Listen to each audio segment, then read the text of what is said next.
Elen, llongyfarchiadau mawr I ti ar ennill y coron eleni.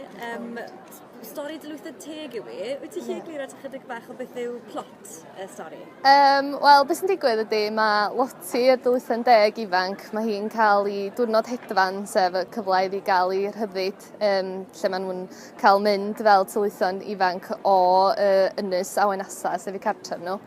Ac wedyn, mae hi yn mynd I fwthyn drws y coed ac mae'n cyfarfod efo'r meidrolyn yma, sef y ffarmwr sy'n byw yno. A mae'n teimlo beth sy'n drosto fo am bod o mor unig a mae'n siarad efo fo, maen nhw'n dod yn ffrindiau. Ond yn anffodus, dydy'r tylwytha ddim yn fod I siarad efo'r meidrolion ac maen nhw dan reolaeth gwystyl, sef yr brenin drwg yn y stori. Ac wedyn mae Loti'n cael ei dal a mae'n mynd i'r carchar.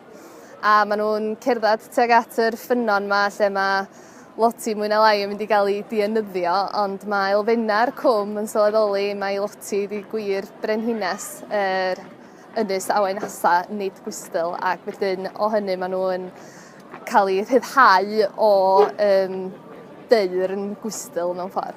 Felly mae'n stori llawn dychymyg. Yndi. O'n eithir ysbrydoliaeth? Dwi'n meddwl, oedden ni'n cael clywed lot o straeon am y tywydd teg a falle pan oedden ni'n mynd ar dripia o ysgol chwilog I Rhyddu, oedden ni'n cael aros yn tir ysgol. Mi oedd yn diweddar Eisteddfod yn briothro yna ni a mi oedd o'n ddeitha ni pa mor bwysig oedd gwybod am hanesion y llefydd yma, hanesion yn milltir sgwar. A wedyn mi fes I am dro i'r Rhyddu chydig wedyn pan o'n i'n coleg a dwi'n meddwl nath yr holl straeon heini ddod yn ôl ato fi.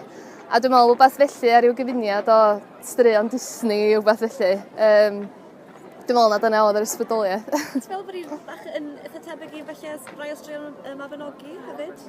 Yndi, mewn ffordd, dwi'n meddwl bod yr holl bethau yma da ni'n cael yn bwydo fel plant Cymru yn yr ysgol a drwy'r holl chwydla mae I gyd da ni'n cael glwad. Dwi'n meddwl bod nhw'n cael effaith arnyn ni ella bod ni'n sylwi ar y pryd. A ti wedi bod yn sgwennu ers gyfnod eitha hir erbyn hyn, ti wedi bod yn agos at ennill y goron o'r blaen yn do. Beth sy'n dy pawduron sy'n dy ysbrydoli di I sgwennu?